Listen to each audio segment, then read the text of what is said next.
ሰላም ጤና ይስጥልን ውድ ሀቅና ሳቅ ሚዲያ ቤተሰቦች እንደምን አላችሁ? ይህ ሳምንታዊ ወቅታዊ ዝግጅታችን ነው። በዛሬ በወቅታዊ ዝግጅታችን ከተለያዩ አካባቢዎች ያገኘናቸው መረጃ ለእናንተ አድማጭ ተመልካቾቻችን የምናደርስ ይሆናል። በዛሬው ዕለት ከኮማንዶ ፍቅሩ ሙንዬ ጋር ያደረግነው የቀጥታ የስልክ ውይይት አለ። ይህንን ውይይት ወደ እናንተ አድማጭ ተመልካቾቻችን የምናቀርብ ይሆናል። እንግዲህ ኮማንዶ ፍቅሩ ሙንዬ በርካታ ነገሮችን ለሀቅና ሳቅ ሚዲያዎች ነግሮናል። ለእናንተ አድማጭ ተመልካቾቻችን የምናቀርብ ይሆናል። በተረፈ በዛሬው ዕለት እንግዲህ በጎጃም አካባቢ ራሱን አፋብን ብሎ የሚጠራው በጎጃም አካባቢ ሲንቀሳቀስ የነበረውን የጽንፈኛውን ቡድን መሪ የሆነው እንግዲህ ጌራ ወርቁ በዛሬው ዕለት ወደ አዲስ አበባ መጥቷል። ከሰሞኑ ነው እጁን የሰጠው ለሰላም ማለት ነው። እንግዲህ ጌራ ወርቅን ዛሬ በስልክ ለማግኘት ሞክረን ነበር። በርካታ እንግዶች ጋር ንግግር እንዳለው ገልጾልን፣ በቀጣይ ግን በሀቅና ሳቅ ሚዲያ ቀርቦ ያለውን ሐሳብና አስተያየት እንደሚሰጠን ቃል ገብቶልናል። ወደ እናንተ አድማጭ ተመልካቾቻችን የምናደርስ ይሆናል። ሌሎች መረጃዎች ይኖሩናል።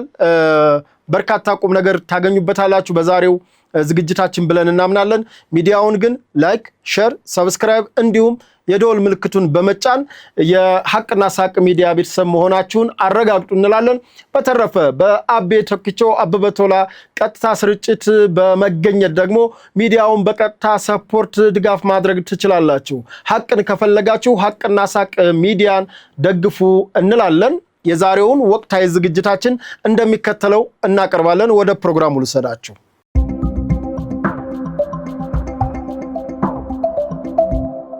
አድማጭ ተመልካቾቻችን አሁን በስልክ መስመራችን ላይ የሚገኘው በቅርቡ እንግዲህ የሰላም አምባሳደር እያሉ የሚጠሩት ጀግናው ፍቅሩ ሙንዬ ነው በስልክ መስመራችን ላይ ያለው።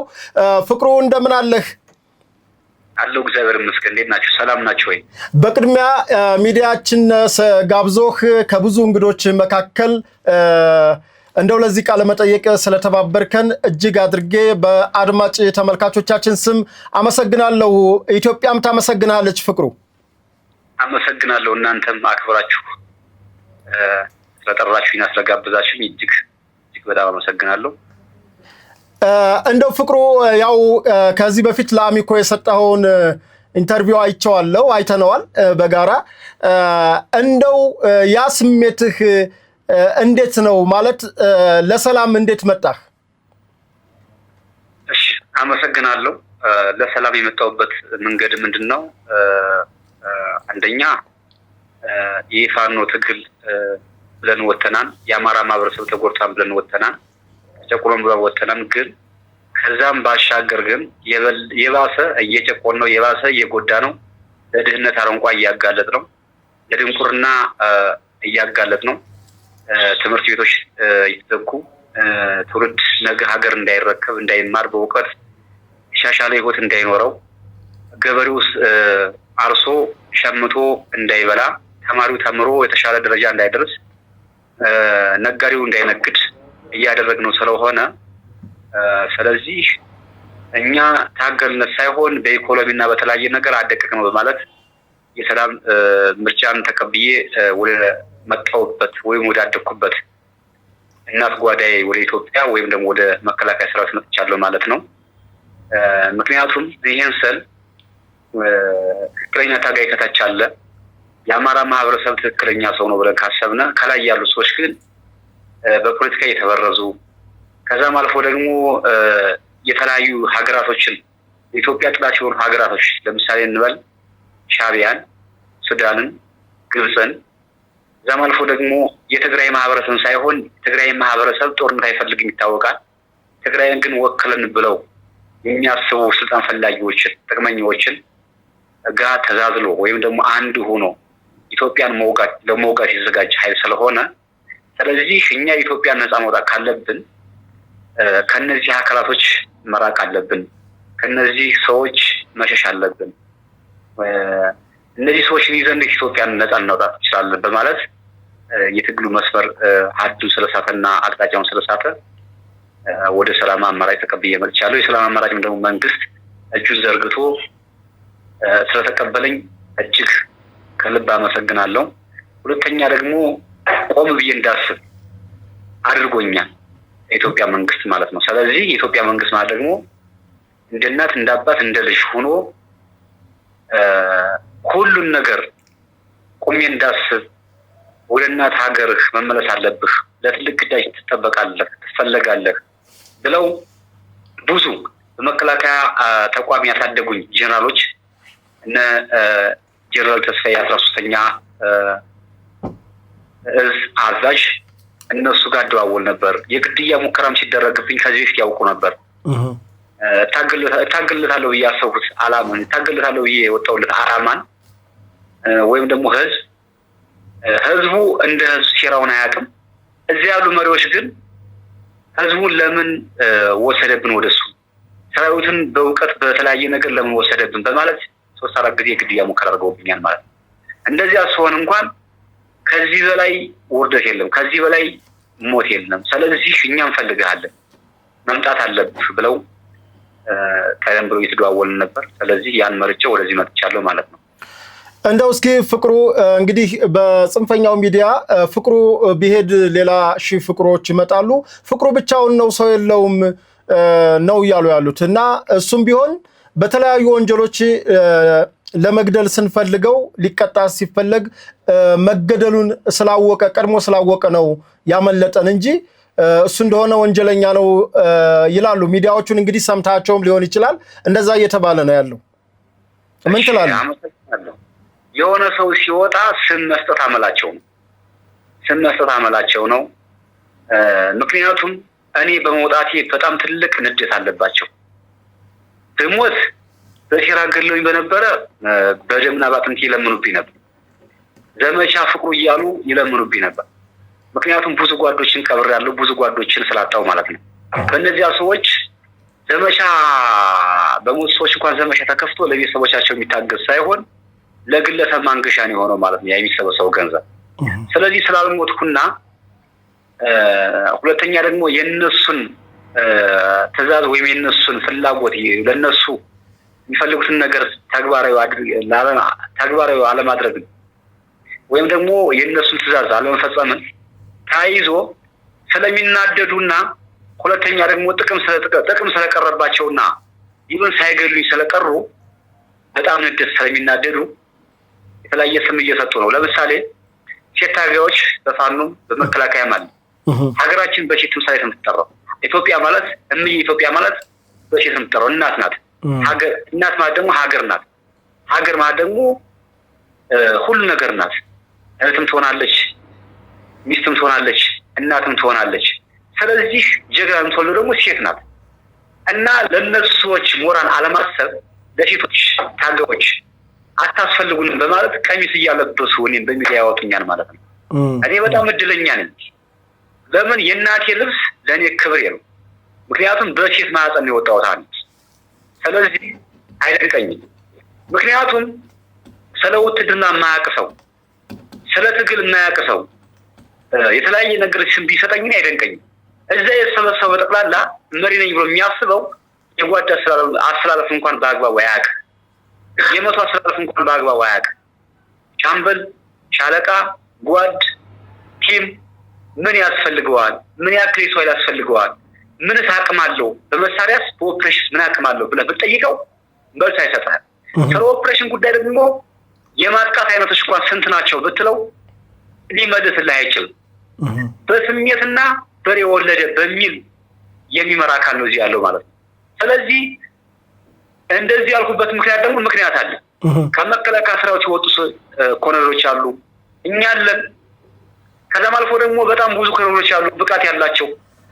እነዚያ ሰዎች ተቀምጠው ወታደር መምራት ሲገባው ወታደሩንም ፖለቲካውን መምራት አለብኝ ብለው እኔ ከሞት ሰርዶ አይብቀን የሚል አስተሳሰብ ይዘው ስማቸውን ብቻ ለማንገትና ስማቸውን እንዲጠራ እንደሚፈልጉ የአባት ውስጥ አድርገውት ለአማራ ህልውና ሳይሆን ለግል ማንነት የወጡ ስግብግብ መሪዎችን እየታየም ስለሆነ ማለት ነው። ስለዚህ ዲያስፖራው ከታች ያለው እውነተኛ ታጋዩ ይሄን ተገንዝቦና አስቦ ወደ ሰላም መጥቶ ነገ ሀገራችን ኢትዮጵያ ለምትጠራና ለምትዘጋጅበት የህልውና ትግል ዝግጁ ሆነን ሀገራችን ማፍራት ስላለብን ከዛ አልፎ ፍቅሩ ቢሄድ ፍቅሩ ይመጣል።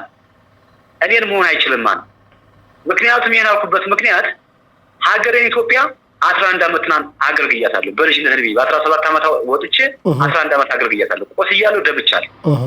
እኔ ያልተሳተፍኩበት ሀገርና ኦፕሬሽን የለም። በጣም ብዙ ሀገሮች ላይ ተሳትፌያለሁ። ስለዚህ ያን አንድ የአማራ ክልል እንደውም አማራ ማህበረሰብ ሳይሆን የአማራ ማህበረሰብ እውነቱን ያውቀዋል።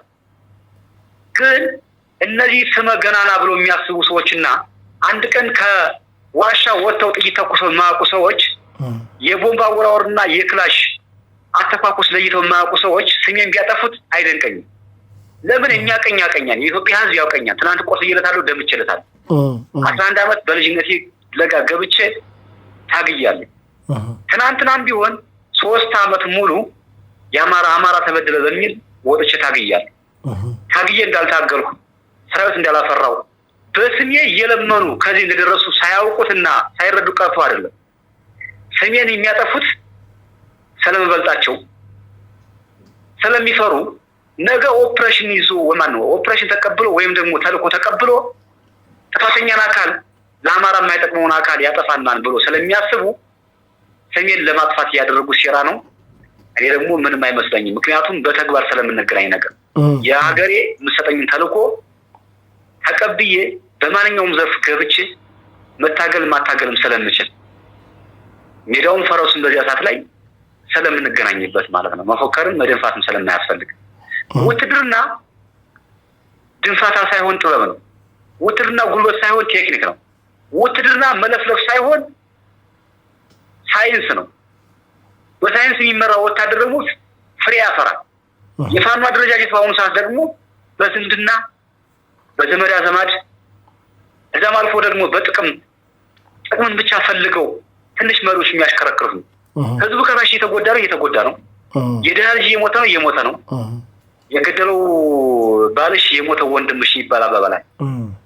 ለኢትዮጵያ የሚያስፈልጉ ወንድሞቻችን ባጭር እየቀሩ ነው። ለኢትዮጵያ የሚያስፈልጉ በውትድርና በተለያየ እውቀት ያላቸው ልጆች በሴረኛ ይምን ተማርነ ብለው ባሰቡ ሰዎች ሳይማሩ ተማርን ያሉ ፊደል መቁጠር ያልቻሉ ኦፕሬሽን መምራት የማይችሉ ስሜታቸውን ብቻ ማንጸባረቅ የሚችሉ ሰዎች ናቸው ይሄን ድርጊት እየፈጸሙ ያሉ። ስለዚህ የአማራ ማህበረሰብና የአማራ ወጣት ይሄን ነው ብሎ መነጋገር ካለበት ተነጋግሮ ሀገሩን እንደ ሀገር ማስከበር አለበት።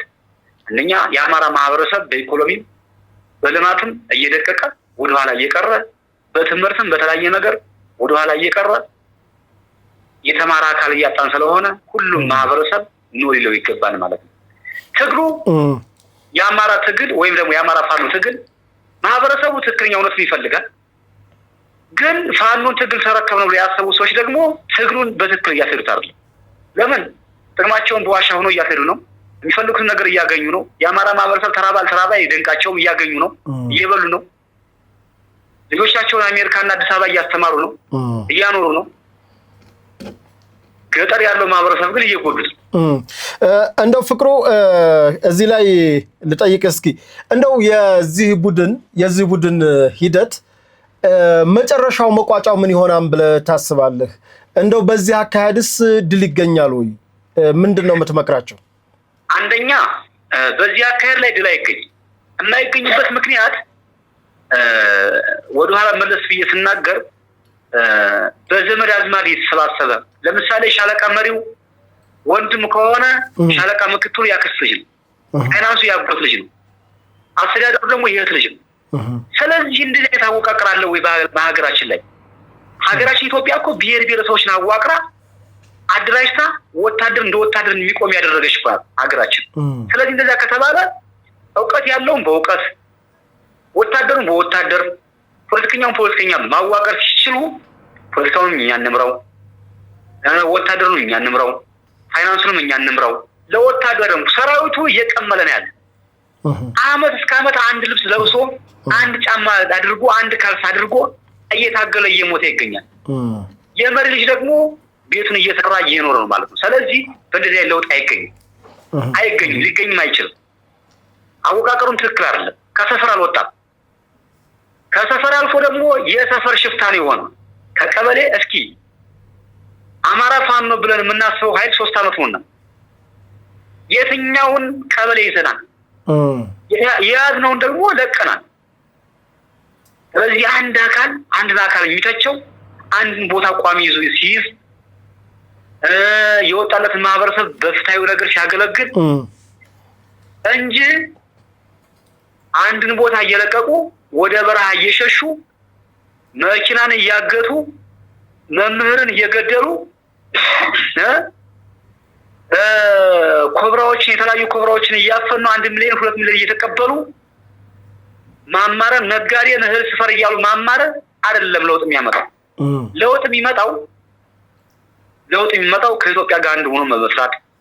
ሁለተኛ ደግሞ በአፈሙዝ ሳይሆን ቁጭ ብሎ በጠረጴዛ ጉዳይ አቅም ያለው ሰው በጠረጴዛ ጉዳይ ተወያይቶ አቅም ካለው በአቅሙ ተመዝኖ ኢትዮጵያ ማስቀጠል ይችላል። ከዛ ውጭ ግን በአፈሙዝ የሚሆን ነገር ለውጥ አይኖረውም። እሺ አመሰግናለሁ ኮማንዶ ፍቅሩ። እስኪ እንደው የመጨረሻ እንዲሆነን እንደው አሁን ስለዚህ ቡድን ነግረህናል። ኮማንዶ ፍቅሩ ከገባ በኋላ በሰላም እንግዲህ ስለ ምህረት አዋጁ በደንብ ነው ያውቃለው፣ ግን ለአድማጭ ተመልካቾቻችን ነው ከዚህ በፊት በኮሎኔል ፋንታሁን ሞሀቤ ሲያስወሩት የነበረ አሉባልታ ነው፣ አሁንም ባንተ እየተደገመ ነው። አንደኛ ኮማንዶ ፍቅሩ ሙንዬ ከዚህ በፊት መከላከያን ከርቶ ስለነበረ ወደ ጽንፈኛው ማለት ወደ ፋኖ አደረጃጀት የገባው አሁን ሲመለስ ታስሯል የሚል ነገሮች ያናፍሳሉ። ከእንደገና ደግሞ በጫካ በነበረበት ጊዜ በተለይ ሴቶችን ስለደፈረ በዚህ ምክንያት በወንጀል ተይዞ ነው ወደ አዲስ አበባ የሄደው የሚል አሉባልታዎች ናቸው። 2 አሉባልታዎች ናቸው እያስወሩ የሚገኙትና እነዚህ ነገሮች ኮማንዶ ፍቅሩ ሙንዬ ምን ገጠመህ? እስኪ ከመከላከያ እጅ ከገባ ጀምሮ። እሺ አመሰግናለሁ። በመሆን በጣም ግሩም የሚል ነገር በጣም የሚያስቅ ነገር ነው። እኔ በአብዛኛው ትኩረት አልሰጠውም ይሄን ነገር። ለምን? እውነቱ ስለሚታወቅ ማለት ነው። ከታች ያለው እግረኛው ስለሚያውቀው እውነቱን ማለት ነው። ማን ያዋጋን፣ ማን ያታግላን፣ ማን ነው ትክክለኛ ለአማራ ማህበረሰብ የቆመው፣ ከታች ያለው ህዝቡም ሰራዊት የሚያውቀዋን ማለት ነው። እዛዎች ደግሞ ታስሮ ነው የሚለው ነገር ውሸት ነው። ለምን? መንግስት እየተንከባከበ ነው ያለው። ሁለተኛው ደግሞ ለሀገሬ ለኢትዮጵያ ትናንትናም 11 ዓመት አገልግያታለሁ፣ ቆስያለሁ፣ ደምቻለሁ። በክብር ነው የወጣሁት። እኔ የምሸማቀቅበትን የማፍርበትን ጉዳይ ነው። በቦርድ ነው የወጣሁት። ለሀገሬ ደሜንም አጥንቴንም ከፍክሻለሁ። ደሜን አፍስሻለሁ፣ አጥንቴን ከፍክሻለሁ። 11 ዓመት አገልግያታለሁ ለኢትዮጵያ። ነገም ዛሬም ቢሆን ደግሞ ከዚህ የበለጠ ማገልገል ካለብኝ እስከ ሕይወት ፍጻሜ ያገለግላታል። ስለዚህ በክብር ነው የወጣሁት። ይሄ የመከላከያ ሰራዊት የሚያውቃን ሀገሩ የሚያውቀዋል። ስለዚህ እነሱ ስለ መከላከያ ሰራዊት እውቀት የላቸውም። ከቤታቸው ነው የወጡት፣ ትዳራቸውን ሲመሩ ነው የነበሩት፣ ቢዝነስ ሲያሯሩጡ ነው የነበሩት። እስኪ የትኛው ነው የኦፕሬሽን አሰራር የሚችለው? የትኛው መሪ ነው? የትኛው ነው እቅድ የሚያወጣው? የትኛው ነው በእቅድ የሚመራው? እስኪ እንግዲህ ሜዳውን ፈረሱም እዚህ ነው ያለው ተብሏል። እንግዲህ ሜዳውን ፈረሱም እኛ መተናን አይደለ? እነሱም እዚያው ናቸው ያሉት። ሜዳውን ፈረሱም የሚያገናኝ ነገር ሁኔታ ስለሚፈጠር በክብር ነው የወጣሁት። በዚህ አጋጣሚ ሁሉም ሰው ማወቅ ያለበት መከላከያ ሰራዊት የሚያውቃን ማፍርበት አይደለም። ነገም ዛሬ የሚሆን አላፍርበትም። ደረጃ የምናገርበት ነገር ነው። ኮማንዶ ፍቅሩ አለ አይደል? አለው። ሴቶችን ደፈሩ። በነገራችን ላይ አንድ ሰው ከሆነ ቦታ ሲወጣ ስም ለማጥፋት ማህበረሰቡ ስለሚያምንብኝ፣ ማህበረሰቡ ስለሚወደኝ፣ ማህበረሰቡ ደግሞ እነሱ ስለማይወዳቸው ፍትሃዊ የሆነ ማለት ፍትሃዊ የሆነ ክፍፍል ስለማያደርጉ ዘር ተኮር የሆነ ትግል ስለሚያደርጉ፣ ይህ ደግሞ ዘር ተኮር ሳይሆን ሀቅን የተመሰረተ ትግል ስለማያደርግ ህዝቡ ስለጠላቸውና ህዝቡ ስላስጠጋቸው ወይም ደግሞ ስላራቃቸው እኔን ስም ለማጥፋት ያደረጉት ሴራ ነው። ከታች ያለ ማህበረሰብና ከታች ያለ ታጋይ ስለሚያውቀው። ሁለተኛ ደግሞ እንዴት እናት ትደፍራለች? ሀገራችን እናታችን እህታችን ብለን ካሰብነ እንዴት ትደፈራለች? ሁለተኛ ደግሞ እነሱ የሚያደርጉትን ነገር ነው ያንጸባረቁት ማለት ነው። እነሱ የሚያደርጉትን ነገር ያባወራ ሴት በግድ እየደወሉ ተፈለጋላችሁ እያሉ እያስፈራሩ የሚያደርጉትን ነገር በዋሻ ውስጥ የሚያደርጉትን ነገር ነው ያንጸባረቁት ማለት ነው እንጂ ይሄ ቃላት ለኔ እንደማይገልጸኝና አባሉም ማንኛውም ሰው ያውቃል ማለት። ከዛ ውጪ ደግሞ እኔ የተከበርኩ ሰው ነኝ። ሰው በመሆኔ የተከበርኩ ነኝ። ሁሉም ሰው ደግሞ በሰውነቱ ይከበራል። ማግባት ካለብኝ አግብቼ ትዳር መስረት ካለብኝ ትዳር መስርቼ መኖር የምችል ሰው ነው። ምክንያቱም የሰው ልጅ ሲፈጠር አዳምን ሲፈጥር ሔዋን ከግራ ጎኑ ፈጥሯል። የኔ ሔዋን ደግሞ እግዚአብሔር አስቀምጦልኝ ይሆናል እና ስለዚህ ይሄ አስተሳሰብ የነሱ የኋላ ቀር የሆነ አስተሳሰብ ስለሆነ ያው ማንኛውም ህዝብና ማንኛውም አካላት እንዲያውቅልኝ በጫካ ያሉት ወንድሞቼ እንዲረዱልኝ እነሱ በጫካ ያሉ እውነተኛ ታጋዮች ደግሞ አሉ። ስለዚህ የሚመሯቸው መሪዎች የውሸት መሪ እንደሆኑ ነገ እንኳን ትልቅ ግዳጅና ትልቅ ተልኮ ቢያጋጥማቸው ያዋጋቸው እንደማይችሉ ነፃ ሊያወጣቸው እንደማይችሉ አስበው እንዲመጡ መልዕክት አስተላልፋለሁ። አመሰግናለሁ። እሺ አመሰግናለሁ ኮማንዶ ፍቅሩ ሙኒዬ። የምትለው ነገር ካለ የመጨረሻ እድል ልስጥህ።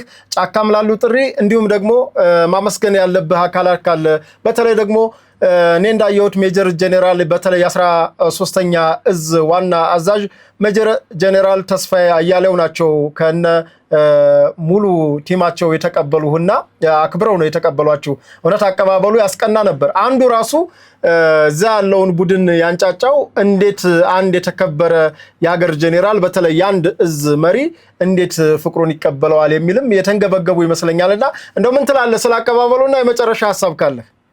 እሺ አመሰግናለሁ። የመጨረሻ ሐሳቤ ምንድነው? አሁን ያስተላለፉት የሰላም ጥሪ እየተቀበለ ማንኛውም ሰው ባልረባ ንግግርና ባልረባ ነገር ላይ ህይወቱን መገበር እንደሌለበትና ነገር ለሀገርና ለወገን እንደሚጠቅም ታሳቢ አድርጎ ታጋዩ ይሄን እውነት ተገንዝቦ እውነቱን ስለሚያውቀው ይሄን መልእክት ሰምቶ እንዲመጣና በክብር እንድንቀበለው ለመቀበልም ዝግጁ ነን። ይሄ መልእክት ያስተላልፋለሁ። ሁለተኛ ጄኔራል ተስፋዬ አያሌው የተከበሩ ሰዎች ናቸው። አንድ ጄኔራል ማለት ደግሞ የተማረ ጄኔራል ማለት ደግሞ ዝቅ ብሎ ሰው መሆኑን አልረሳም። ሰው መሆኑን ያሳየን ሰው። ስለዚህ ለሰላም ያለው ጉጉትና ለሰላም ያለው ክብር በጣም እጅግ በጣም የሚመሰገን ጉዳይ። ከዛም አልፎ ደግሞ እነሱ እውቀት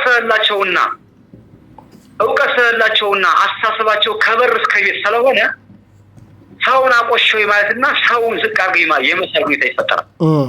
ትንሽ እውቀት ያለው ሰው ደግሞ ሰውን ማንቋሸሽ፣ ሰውን ማዋረድ አመሉ ስለሆነ ምንም መስሎ ሊታየኝ አይችልም። ይሄ ጄኔራል ደግሞ የተማረ ነው፣ እውቀት ያለው ሰው ነው። ሁለተኛ ደግሞ ይሄ ጄኔራል ደግሞ ነገ አንዳንድ ሰው ወይም ደግሞ አንዳንድ አባል እንዲሞት ስለማይፈልግ ለኢትዮጵያ እንዲያስፈልጉ ስለዚህ አፈሙዝ አያስፈልገንም። ነገ የውጭ ጥላት ተዘጋጅቶብናል። ለኢትዮጵያ ታስፈልጋላችሁ፣ ሰላም ያስፈልግናል በማለት ሰላም በር እየከፈተና እየሰበከ እኛን ተቀብሎናል። ሁለተኛ ደግሞ እኔ የእነሱ ልጆች ነኝ፣ የእሱ ልጅ ነኝ። በቃ አባትነቱን አስመስክሯል። ሲቀበለኝም ደግሞ እንባዬ ተናንቀው የተቀበለኝ። እኔም ሳገኛቸው እንባዬ ተናንቀው ያገኘኋቸው ማለት ነው። ፍቅርና የሰው ፍቅርን ያክል እንዳላቸው ይሄን ያክል ዓመት እንኳን ታግለን ማለት ነው። በፋኖ ትግል ውስጥ ግን 3 ዓመት ታግለን አንድ ታጋይ በቃይ እንኳን ሲወጣ የማንቋሸሽ የዝቅ ማድረግ የተለያየ ስድብ ናዳ ምናምን ይሄ አለመማርነትን ሁለተኛ ደግሞ በሰው ደም የመነገድነትን ሁኔታ ያሳያል። አመሰግናለሁ ኮማንዶ ፍቅሩ ሙኒዬ ሚዲያችንን መርጠህ በተለይ ደግሞ አሁን ከነበርክበት ቦታ ስለማቅ ነው ከዛ ላይ ተነስተህ ለዚህ ቃለ መጠየቅ ስለተባበርከን በአድማጭ ተመልካቾቻችን ስም እጅግ አድርጌ አመሰግናለሁ። ኢትዮጵያ ምን ጊዜም ታመሰግናችኋለች። በተለይ በዚህ ጊዜ ሰላምን ወዳችሁ የኢትዮጵያን ብሔራዊ ጥቅም እናስከብራለን ብላችሁ ስለሆነ ለሰላም እጃችሁን የሰጣችሁት እጅግ አድርጌ አመሰግናለሁ። እኔ አመሰግናለሁ። ሰላማችሁ ይብዛቸው። እሺ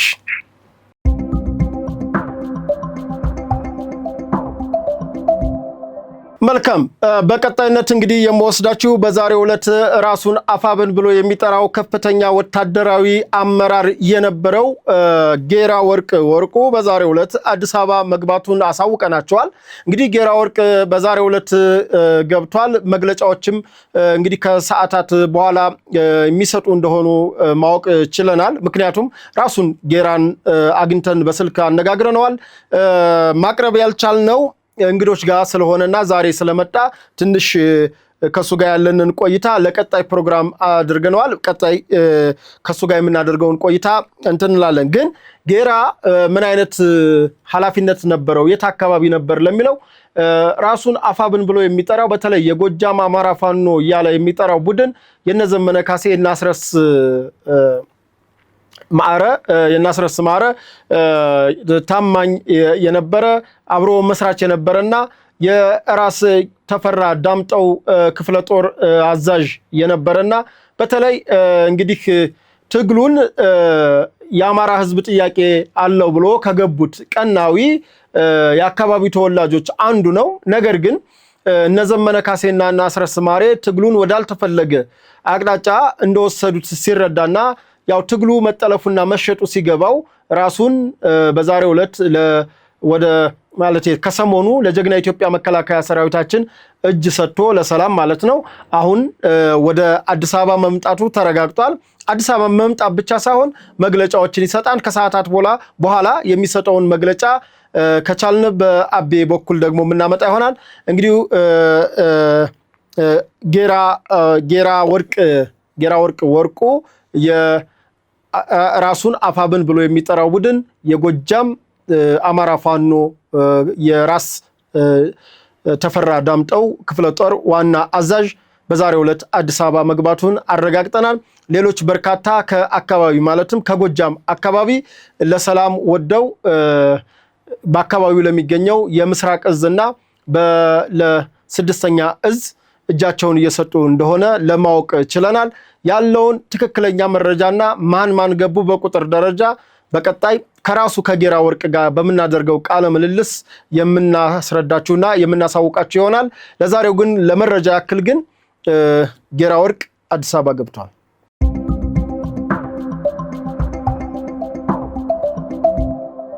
መልካም በቀጣይነት የምወስዳችሁ እንግዲህ በአማራ ብሔራዊ ክልላዊ መንግስት የንግድ ቢሮ ባወጣው አቅጣጫ መሰረት በሀገራችን በተለይ በመካከለኛው ምስራቅ በተከሰተው የግጭት ጦርነት ምክንያት የሆርሙዝ ሰርጥ መዘጋቱ ይታወቃል። በዚህ ምክንያት ሀገራችን በተለያዩ የመፍትሄ ሀሳቦችን እየወሰደች እንደሆነ ይታወቃል።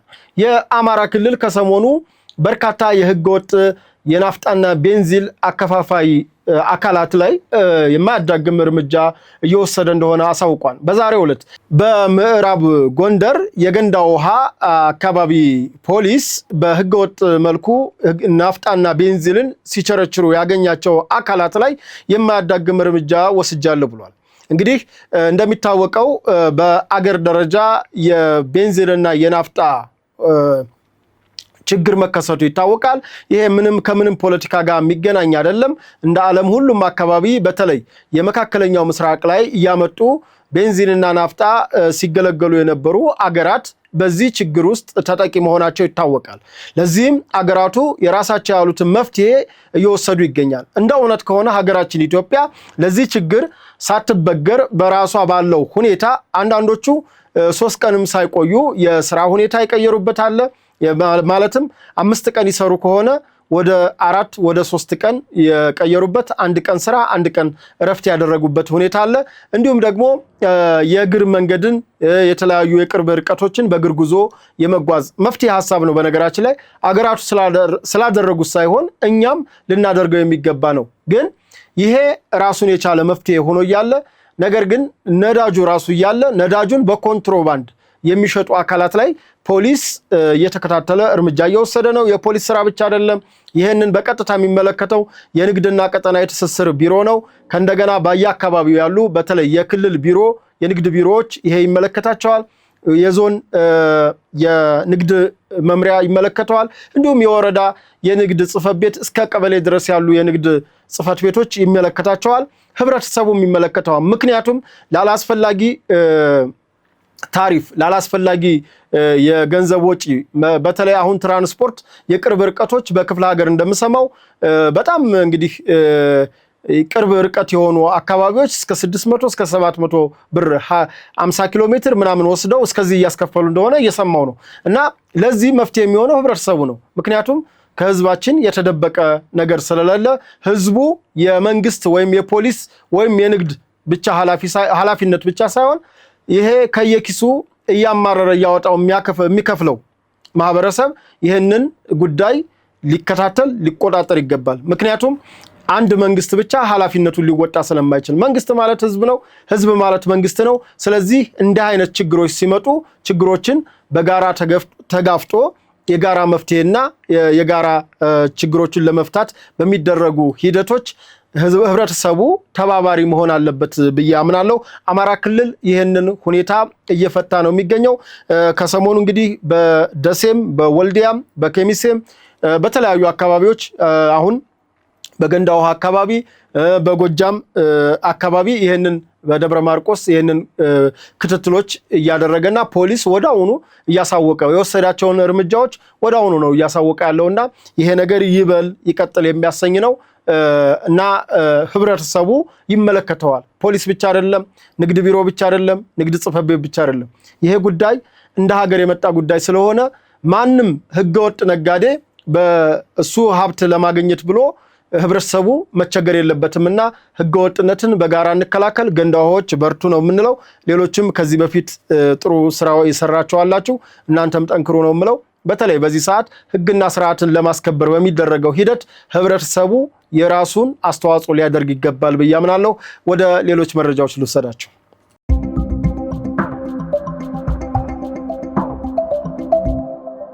መልካም።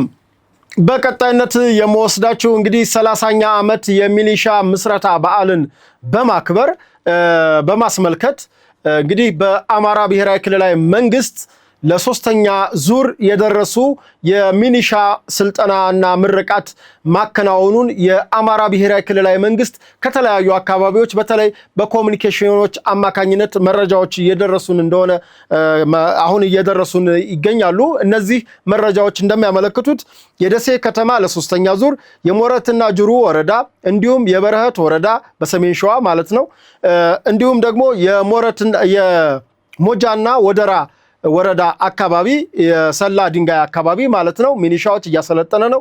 እንዲሁም የማርቆስ የደብረ ማርቆስ የደንበጫ የምዕራብ ጎጃም እንዲሁም በሰሜን ጎንደር አካባቢ እንዲሁም በሰቆጣ ዋጉምራ ሰቆጣ እና ዙሪያውን አካባቢ ለሶስተኛ ዙር የደረሱ የሚሊሻ ስልጠናዎችን እያከናወኑ እንደሆነ አይተናል። የሚሊሻ ማሰልጠንና ማስመረቅ ነው እያልኳቸው ያለሁት። የ30ኛ ዓመት የአማራ ክልል የሚሊሻ ምስረታን ምክንያት በማድረግ በርካታ የሚሊሻ ስልጠናዎች እየተከናወነ እንደሆነ ለማወቅ ችለናል። የሚሊሻ ስልጠናው የሚሊሻ ማብቃቱ የሚጠቅመው የአካባቢን ጸጥታ ለማስከበር ከተለያየ በተለይ ከፖሊስ እና ከአድማ መከላከል በተሻለ ሚሊሻ አካባቢን በመጠበቅና አካባቢን ጸጥታ በማረጋጋት ተልቆም በመቀበል ትልቅ አስተዋጽኦ እንዳለው ከዚህ በፊት ነግሬያቸዋለሁ። ምክንያቱም አድማ መከላከሉ አሁን የመከላከያን ያክል ነው እየተዋጋ የሚገኘውና አሁን አንድ ቦታ ላይ አድማ መከላከልን አስቀምጦ መስራት አይቻልም። አካባቢውን ለመጠበቅ ከብዛትም ከስልጠና አኳያ ሚሊሻ የተሻለ ቁመና ላይ እንዳለ ነው። ሌላው ከእድሜ አኳያ ነው። ከዚህ በፊት የምናውቀው ሚሊሻ ከመከላከያ ሰራዊታችን በክብር የተሰናበቱ እንዲሁም ደግሞ በቦርድ በተለያየ ነገር የተሰናበቱ ሰዎች ናቸው ለሚሊሻነት እየተመለመሉ ሲሰሩ የነበረው። አሁን ግን ከወቅቱ በተለይ ከአማራ ክልል ህግ ማስከበር ጋር በተያያዘ በተለይ የጽንፈኛው ቡድን ባህሪ አንጻር ከወጣትነት ከእድሜ አኳያ ሚሊሻ አሁን ስሙ እንጂ የወጣቶች ስብስብ ነው። ምስሉ ላይ እንደምትመለከቷቸው እጅግ ወጣቶችና ተስፈንጥረው ማጥቃትና ተስፈንጥረው ደግሞ ቦታ መያዝ የሚችሉ የማጥቃትም የመከላከልም አቅም ያላቸው የሚሊሻ አደረጃጀት በአማራ ብሔራዊ ክልላዊ መንግስት በተለያዩ አካባቢዎች እየተደረገ ነው የሚገኘው። ለዚህ ሚሊሻዎች መጠናከር ደግሞ ትልቁን ድርሻ እየወሰደ የሚገኘው ጀግናው የኢትዮጵያ መከላከያ ሰራዊታችን በየአካባቢው የስልጠና፣ የሎጂስቲክ፣ የትምህርት፣ የስነልቦናና የንቃተ ህሊና ትምህርቶችን ለሚሊሻዎች በመስጠት ራሳቸውን በቅተው አካባቢያቸውን ከጸረ ሰላም ቡድን ከዚህ ወንበዴና ሽፍታ ቡድን ራሳቸውን እንዲከላከሉና ማህበረሰባቸውን እንዲጠብቁ የማብቃት ስራውን እየሰራ የሚገኘው ጀግናው ኢትዮጵያ መከላከያ ሰራዊታችን ነው። ለዚህ ደግሞ ለመከላከያ ሰራዊታችን ክብር ይገባዋል። በተለይ ደግሞ በጽንፈኛው ቡድን ዙሪያ የሚነሱ ነገሮች አሉ። ጽንፈኛው ከአማራ ክልል መከላከያ ይውጣ ሲል አማራ ክልልን እንደፈለኩ ላተራምሳት እንደፈለኩ ሻቢያና ወያኔ እንደላኩኝ ላውድም እንደ ደብረ ታቦር ላውድም እንደ ጋይንት ላውድም እንደ ሌሎች ስማዳ አካባቢ እንደፈጸሙት ችግሮች እንደዛ ገብቼ ላተራምስ ላውድም ካልሆነ በስተቀር መከላከያ ወደ አማራ ክልል የገባው አማራ ክልል ያለው የክልሉ ጸጥታ ይሄንን ሽፍታ ቡድን መቋቋም ስለማይችል መከላከያ በበላይነት መጥቶ ክልሉን ህግ የማስከበር ስራ እንዲሰራ በማድረግ ነው። ነገር ግን ፕሮፓጋንዳቸው ጄኖሳይድ ተፈጸመብን ምንም ባላደረገበት መከላከያ ምንም ባልዞረበት አካባቢ እንዲተደረግነ ሲሉ ነበር።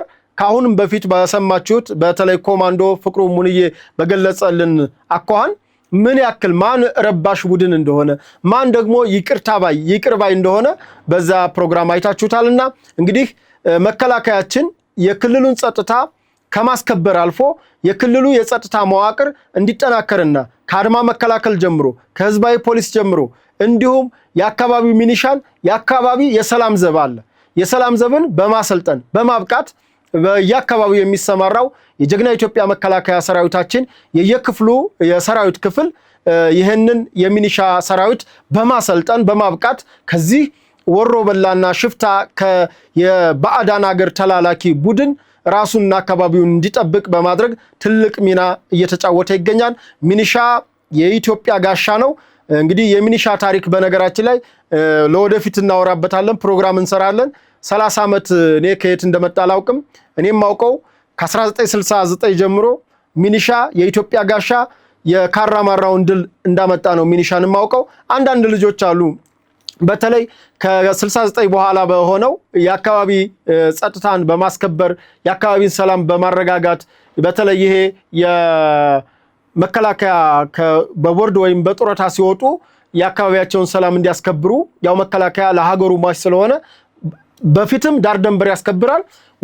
እንደገና ወደ ሰላም ከተመለሰም በኋላ ደግሞ የአካባቢውን ሰላም በመጠበቅ የሚሰራበት ሁኔታ ስለነበረ ሚኒሻ ልክ የጡረተኞች መውጫ የሚመስልበት ሁኔታ ነበር። አሁን ግን ያ አይደለም፣ ታሪክ ተቀይሯል። ምክንያቱም ሚኒሻ ከእድሜው ከ18 ዓመት ጀምሮ ነው መስፈርቱን ይዩት። ደሞዙም 7000 ብር ነው። ከዚህ አኳያ የሚኒሻ በዛሬ በተለይ በተለያዩ አካባቢዎች እያደረገ ያለው ምርቃትና ስልጠና ስናይ ለተሻለ ተልኮ ለተሻለ ብቃት ከዚህ በፊት ነግሬያቸዋለሁ። ወረይሉ አካባቢ ሳምንት መሰለኝ ሳምንት ፕሮግራማችን ላይ የወረይሉ ሚኒሻዎች ሲመረቁ ምንድነው ያሉት? አገራችን ለምሰጠን አካባቢያችን አይደለም አገራችን ለምሰጠን ተልኮ ግዳጅ ለመቀበል ዝግጁ ነን። እስከዚህ ነው ስልጠናው ማብቃቱ እየተሰራ ያለውና ለዚህ ጀግና ኢትዮጵያ መከላከያ ሰራዊታችን ክብር ይገባዋል። የክልሉ መንግስት በዚህ ልክ ትኩረት ሰጥቶ የአካባቢውን ሰላም ለማስጠበቅ በሚያደርገው ጥረት እያመሰገን የዛሬውን የሐቅና ሳቅ ወቅታዊ ዝግጅታችን በዚህ መልኩ አጠናቀናል። ሳምንት በሌላ ዝግጅት እስከምንገናኝ ሰላም ቆዩን እያልን መነሻችንም መድረሻችንም ኢትዮጵያ ናት። ለኢትዮጵያ ሰላም ለኢትዮጵያ ብሔራዊ ጥቅም ተክተን እንሰራለን። አመሰግናለሁ።